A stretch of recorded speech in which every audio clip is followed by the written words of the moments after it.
New health alert about the popular yellow dye found in so many of the things we use, including our clothing and paper. A new study is raising serious safety questions about whether it's potentially toxic. ABC's Gio Benitez has a story.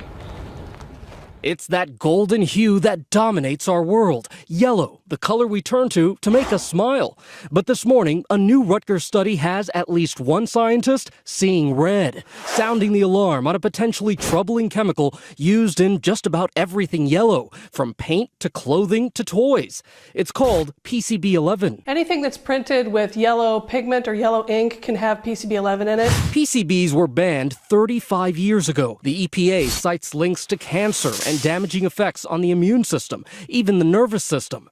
But PCB11 is considered an unintentional byproduct of pigment manufacturing. It's not regulated as long as the concentrations aren't too high. In the study, all yellow clothing tested had PCB11. Most were children's clothes. Almost all paper with yellow ink had it too. PCB11 is one of the class of compounds called PCBs, and we know that they are toxic. They can cause a range of different health effects. The EPA now tells ABC News PCB11 is among the large number of PCBs that are being evaluated. In the meantime, what can you do to avoid that sunshiny color in other products?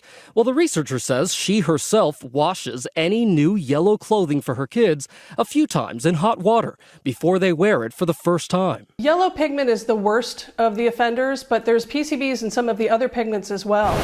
When it comes to yellow, she says, don't let its colorful brightness fool you. For Good Morning America, Gio Benitez, ABC News, New York.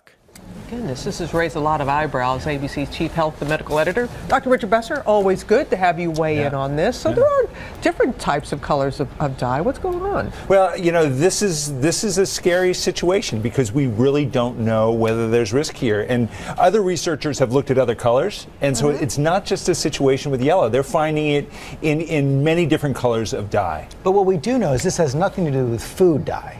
It doesn't have to do with food dye. These are not allowed in foods, but we know that these dyes are getting into our water supply, and so they get into the food supply through that route, and they are able to detect them in people's bodies because of the things we eat that are in that water. Okay, so if it can get in the food supply, how dangerous can it be for humans if consumed? Well, you know, I think if there were a really big health risk, we would have detected something.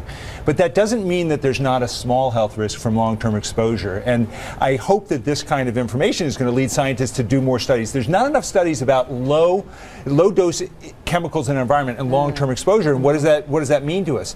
I'm not changing anything I do based on this, but the researcher is. She's washing her kids' clothes, and if you're concerned about this, you know, washing new clothes to get some of the dye out of there will reduce some of their exposure to that dye. It doesn't keep it out of the water supply. Makes sense anyway. Yeah. But yeah, you know, there's all kinds of fabric softener and things in there. That's not a bad thing to do. Okay. It's certainly important to be aware of. Exactly. Nothing else.